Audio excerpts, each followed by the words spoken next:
Alors, moi je vais vous parler de l'appropriation de cette Révolution française au XIXe siècle, et en particulier sous la monarchie de Juillet, puisque sous la monarchie de Juillet paraissent plusieurs grandes histoires de la Révolution française, auxquelles on adjoint ensuite, après première parution généralement, des illustrations. Et je trouve par ailleurs assez intéressant, je m'en apercevais tout à l'heure, que dans le programme, dans l'image qui a été choisie dans le programme, c'est une représentation de la Bastille. Vous allez voir pourquoi ça m'a assez ravie, parce que je vais vous parler de la représentation de la prise de la Bastille dans ces ouvrages du XIXe siècle. Donc dans les années 1830-1840 à peu près, plusieurs ouvrages paraissent, comme je vous le disais. Moi je vais me concentrer sur deux d'entre eux. Deux ouvrages illustrés par deux illustrateurs reconnus au XIXe siècle, qui participent à un processus d'assimilation mémorielle des événements révolutionnaires, et aussi qui essayent de comprendre les conséquences de cette révolution pour la société du XIXe siècle.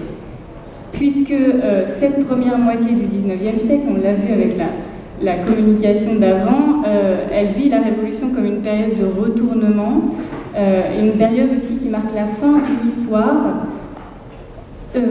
histoire derrière laquelle en fait il faut reconstruire. Donc ces ouvrages illustrés participent à cette tentative de reconstruction et de compréhension, et ils reposent sur deux exigences. D'une part, il faut décrire, il faut permettre cette compréhension, la compréhension d'un enchaînement de faits qui, la plupart du temps, sont gouvernés par l'émotion, par la suspicion, par la réaction. Et d'autre part, il faut séduire le lecteur, évidemment, grâce à l'image. C'est tout le processus à l'œuvre au XIXe siècle. Il faut utiliser l'image comme arme de séduction, en quelque sorte, pour notamment augmenter les ventes d'ouvrages. Et il faut donc, grâce à l'image, faire ressentir aux spectateurs de manière immédiate et plus forte les émotions qui sont décrites dans le texte. Donc ces ouvrages illustrés, ils fonctionnent vraiment sur ces deux tableaux: comprendre la Révolution, l'intellectualiser, la décrire, et où la ressentir, vraiment en l'intérioriser en quelque sorte, de manière émotionnelle. Donc pour répondre à cette double exigence, cette iconographie qui envahit en quelque sorte les ouvrages sur la Révolution se fait avant tout événementielle. Elle se base sur le fait ponctuel, chronologiquement, géographiquement borné, et beaucoup d'ouvrages s'appuient donc sur un découpage temporel par épisode, dans l'idée justement d'organiser et d'ordonner cette chronologie très complexe, très dense, et puis aussi d'offrir un récit cohérent avec un début et une fin, depuis le serment du jeu de paume jusqu'au coup d'État de Bonaparte. Donc l'illustration va venir fixer un récit iconographique constitué de schémas visuels. On a vraiment des schémas comme le serment du jeu de paume, comme la prise de la Bastille dont je vais vous parler, qui s'inscrivent peu à peu dans la mémoire collective, et dont nous sommes d'ailleurs toujours les héritiers aujourd'hui, en témoigne ce type d'image. Dans ces ouvrages, le texte et l'image entretiennent évidemment une relation sémiologique très forte. Le récit va, lui, expliciter les événements dans une dimension actionnelle et idéologique, alors que l'illustration, elle va, elle, se concentrer principalement sur la dimension actionnelle, puisque la capacité narrative de l'illustration est très réduite quand il s'agit d'expliciter les processus intellectuels, les processus, les raisons des actions, les prémices, les conséquences de ces actions. L'illustration, elle se nourrit avant tout du spectaculaire.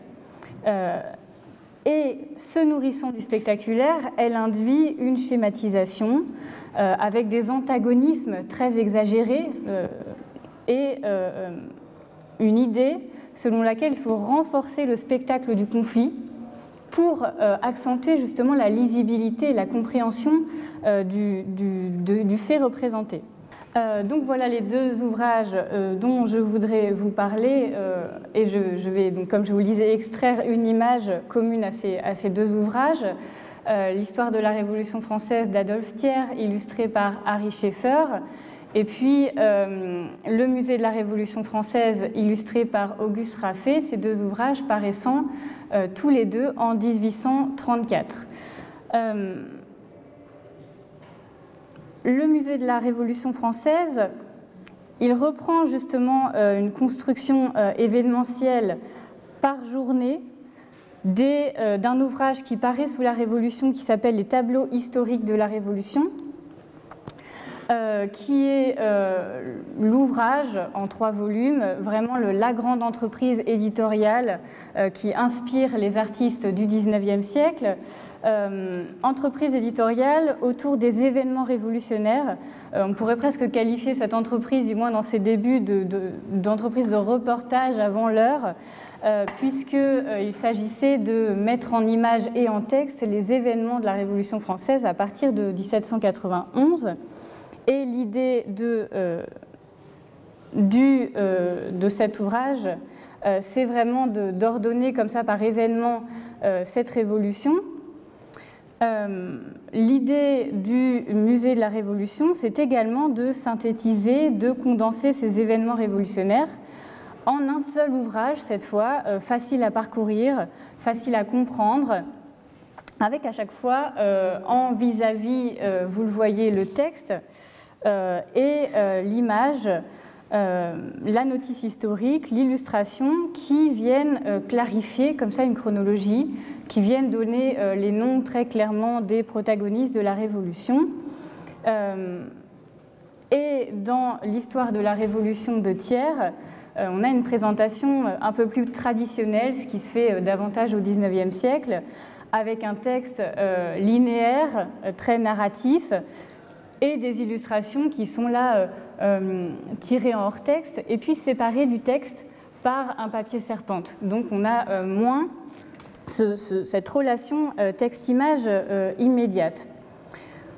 Donc je vais me concentrer sur une illustration en particulier, comme je vous le disais, cette prise de la Bastille qui est vraiment commune à tous les ouvrages illustrés et tous les ouvrages d'histoire de la Révolution qui paraissent au XIXe siècle. Parce que cette prise de la Bastille, c'est un moment fondateur, elle représente le premier grand soulèvement du peuple parisien qui prend les armes contre la monarchie et qui s'attaque à un de ses symboles les plus forts, cette prison royale, dont la mission même dès sa construction est ambiguë parce qu'elle sert à la fois à se défendre de l'ennemi venu de l'extérieur et aussi à se défendre de l'ennemi venu de l'intérieur, c'est-à-dire permettre de couvrir la fuite du roi vers le château de Vincennes à l'extérieur de la ville. Donc ce fort est dès le départ l'expression d'une méfiance du pouvoir royal envers le peuple parisien et envers ses sautes d'humeur. Et de fait, cette prise-là de la Bastille, elle incarne un moment très fort, historiquement, émotionnellement très fort pour les historiens et pour les illustrateurs de la Révolution dans cette première moitié du XIXe siècle. Alors, comme je vous le disais, la plupart des illustrations de cette époque s'inspirent de l'image créée par Jean-Louis Prieur pour les tableaux historiques de la Révolution. Prieur représente la Bastille de la manière que vous voyez, c'est-à-dire qu'il représente la Bastille vue depuis le quai en face, avec la foule insurgée au premier plan, donc ici, qui essaye de rentrer par le premier pont-levis.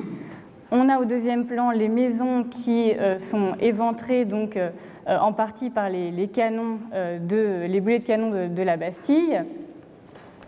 Et à l'arrière-plan, cette Bastille qui apparaît extrêmement surdimensionnée, énorme, écrasante par rapport à la représentation du peuple insurgé.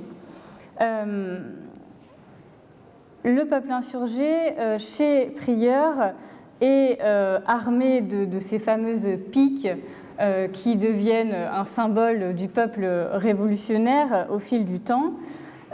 Et ces personnages, ils sont différenciés uniquement par leurs conditions sociales, c'est-à-dire qu'on a les soldats et les civils. Ce qui importe surtout à Prieur, c'est de représenter l'élan collectif qui pousse cette foule-là, hérissée de piques, de faux, à investir cette prison. Auguste Raffet, il reprend largement cette composition de Prieur et il positionne le regard du spectateur selon le même point de vue, c'est-à-dire qu'on embrasse la Bastille qui apparaît plus énorme encore, vous le voyez, avec ses maisons éventrées, avec le peuple au premier plan. Et différence majeure chez Raffet, c'est qu'on descend le point de vue du spectateur presque au niveau des protagonistes de l'action. Donc on n'a plus ce regard surplombant qu'utilise Prieur, ce regard intellectuel en quelque sorte, qui permet de comprendre les forces en présence, la topographie des lieux. Chez Raffet, on est déjà plus près des émotions des protagonistes. On a un accès aux personnages et à leurs émotions. Cette illustration, elle est en forte complémentarité avec le texte du Musée de la Révolution, texte assez lapidaire qui, lui, justement, reste factuel, il énonce les faits, alors que l'illustration vient poser une émotion, une restitution émotionnelle de la situation. Elle essaye de poser la dimension dramatique de la situation. Bon, alors je vais très très vite, 1 minute. Je vous montre justement l'illustration d'Ary Scheffer qui, lui, nous fait descendre encore plus au niveau des révolutionnaires, au ras du pavé en quelque sorte. On n'est plus peut-être dans une dimension de reportage, une dimension intellectuelle, on est ici dans une dimension purement émotionnelle. Nous sommes peut-être nous-mêmes un insurgé. Donc on a là une différence de regard, d'un regard intellectuel à un regard émotionnel, qui est très intéressant, et parce que au XIXe siècle, on essaye justement de moduler ce regard et on va de plus en plus au plus proche d'une expérience vécue de l'histoire et d'une exigence de pédagogie qui se démarque en partie de ce que fait le texte, ou du moins certains auteurs qui essayent, eux, d'ordonner, de comprendre cette révolution française. Je m'arrête là. Merci.